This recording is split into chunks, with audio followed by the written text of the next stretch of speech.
Seekers of justice, marchers for peace, today is a very significant day.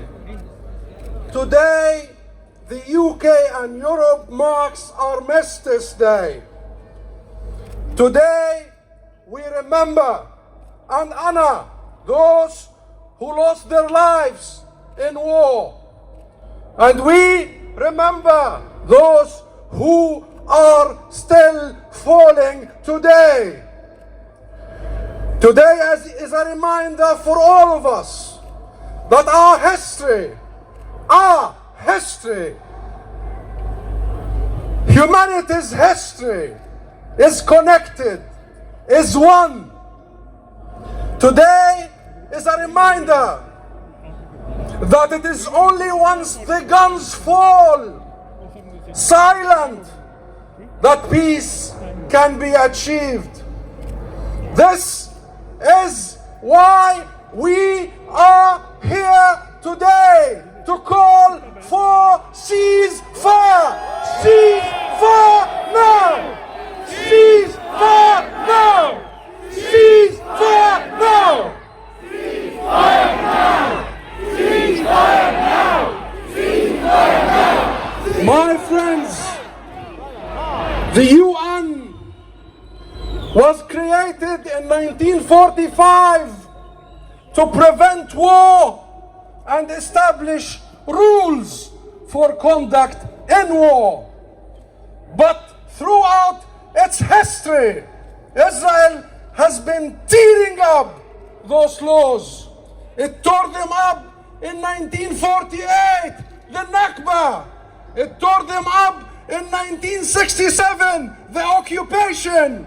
It has ignored these rules ever since, maintaining an illegal military occupation, building illegal settlements in occupied territory, and committing a crime against humanity after a crime against humanity. After decades of... 2 weeks ago, we stood here 500,000 strong. That was the biggest ever protest in Britain for Palestine. Until today. Because today, we are part of one of the largest marches in British history. And it is a march for the people of Palestine.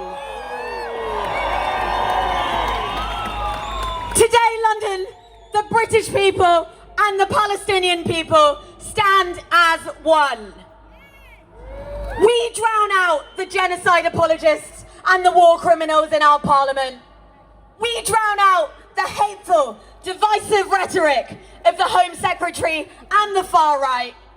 And with our voices raised, with our flags and our heads held high, we send a message today that is so loud that it can be heard by the heroic people in Palestine who have suffered for far, far too long. In Gaza, in the West Bank, and as refugees across the world, the Palestinian people are one people, united in their determination for peace, for justice and to return to the homes that were stolen from them 75 years ago. Shame! Shame! The first Israeli Prime Minister once wrote that the old will die and the young will forget.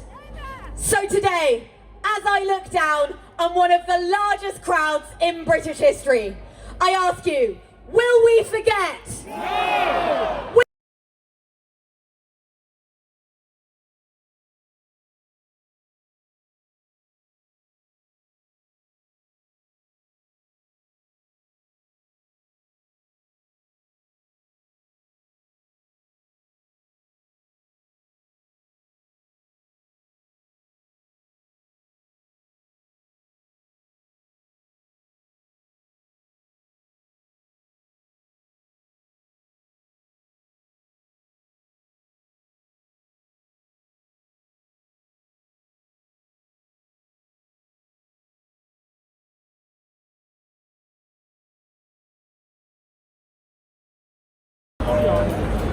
Brothers and sisters, welcome!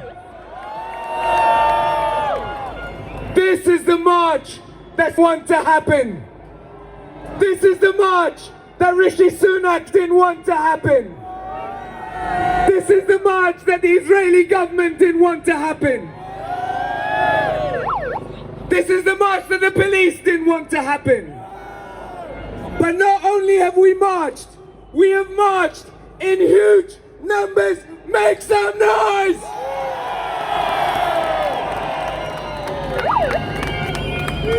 We're gonna have speakers in a moment, but before we do that, I'm gonna give you an opportunity to lose your voice, to lose it in the cause of the Palestinian people, to lose it in making sure that the warmongers in Downing Street can hear us, that the people in Gaza can hear us.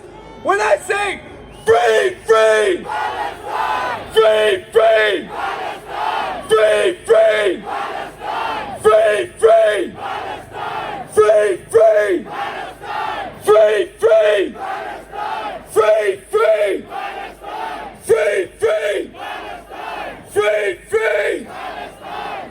I want you to put your flags and your placards and your fists in the sky as high as you can and wave them and shout, from the river to the sea! Palestine will be free! From the sea! Palestine will be free! From the river to the sea! Palestine will be free! And hearing every day from Gaza.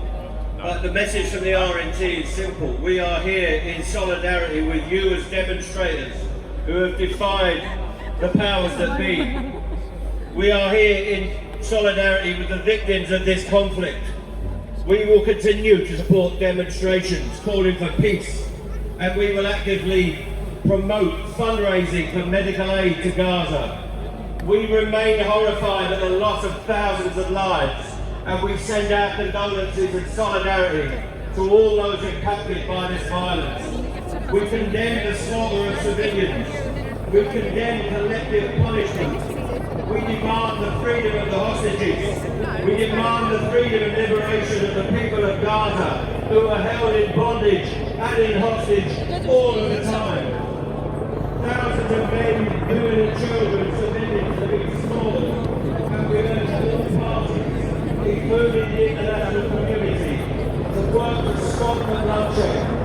We call for an immediate ceasefire and an end to hostilities of all sides, from Hamas, from Israel, from the settlers, and all parties. We must stop the violence and take the road to peace.